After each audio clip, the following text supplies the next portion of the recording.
About 18,000 Teamsters are set to strike 56 Costco stores across 6 states early Saturday unless an 11th-hour agreement prevents what would be the largest retail strike in U.S. history.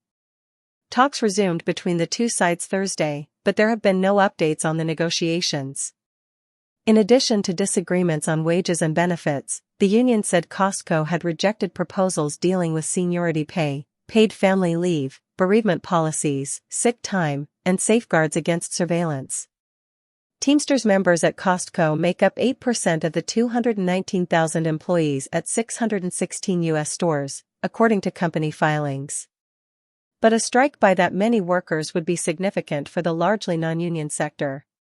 Labor Department statistics show that less than 5% of retail workers are represented by unions.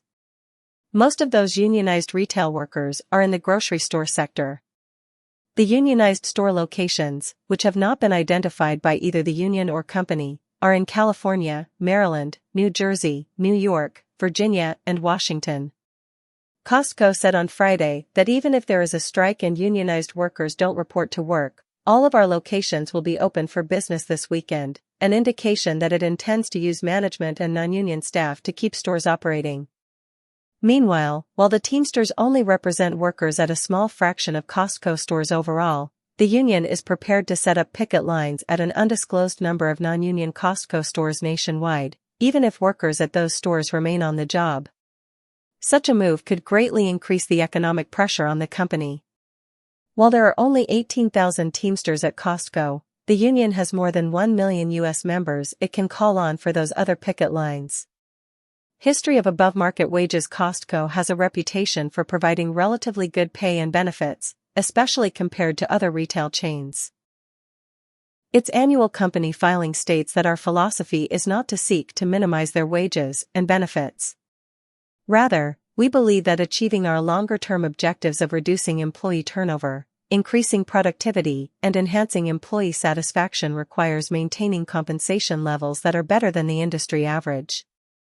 In late 2023, when workers at a Costco store in Roanoke, Virginia, voted to join the Teamsters, the then outgoing and incoming CEOs of Costco, Craig Jelinek and Ron Vacris, released a letter to employees. "We're disappointed in the results in Norfolk," the letter read. "We're not disappointed in our employees, we're disappointed in ourselves as managers and leaders. The fact that a majority of Norfolk employees felt that they wanted or needed a union constitutes a failure on our part." It was a pretty unique letter. "I've never seen management take that position," Jane Jacobs, an attorney at Tarter Krinsky Androgen, who typically represents employers in labor relations, told CNN. The Teamsters have pointed to Costco's strong financial results as an argument for an improved wage and benefits package. Costco reported record annual net income in the most recent fiscal year of $7.4 billion, up 17% from a year earlier and nearly double what it earned in 2019 ahead of the COVID-19 pandemic. At a recent union rally held outside Costco's annual meeting, union members held banners reading, "Pro Worker? Prove it," and "Record profits equals record contract." Costco has two choices: respect the workers who made them a success or face a national strike, Teamsters President Sean O'Brien said in a statement earlier this month. "If Costco thinks they can exploit our members while raking in billions, we'll shut them down." Jacobs said that despite the differences at the bargaining table, there doesn't appear to be a large difference in total cost between their bargaining positions.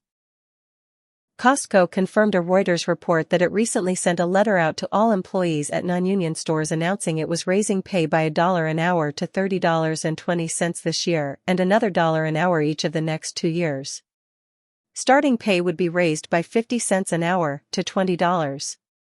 Jacobs said a good strategy for any employer is to give the non-union employees the same pay and benefit package as unionized employees to remove the incentive to join the union. But she said it's possible the Teamsters go on strike to press their current political advantage.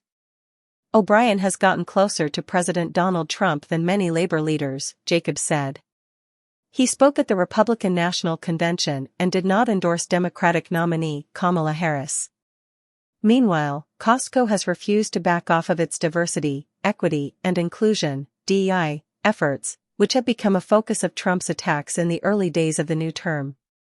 Jacobs said she could see Trump publicly taking the side of the Teamsters if it goes on strike at Costco to put pressure on the company. This union is set up as well as any union to go on strike, she said. One thing we know about this administration is they'll reward their friends and punish their enemies. Michael Baker, retail analyst at D.A. Davidson, said that while a strike at only 8% of Costco stores probably isn't enough to prove a significant financial hit to the company's bottom line, a deal that is seen as a win for the union could spur organizing efforts at other stores across the chain. Catherine Black, a partner in the food, drug and mass market retail segment at management consulting firm Kearney, told CNN that a strike would likely not last more than a week. It's very rare in this sector for a strike to last more than a few days, she said. The longest I know of was one at Stop & Shop in 2019 that lasted 11 days. Last year, the Teamsters staged a 5-day strike at Amazon that ended the day after Christmas. But unlike the situation at Costco, Amazon does not recognize the union as representing any of its workers and has refused to negotiate, let alone agree to terms on a contract. Amazon doesn't even recognize that many of the strikers, who are drivers for third-party delivery services and have exclusive contracts with the online retailer, are its employees.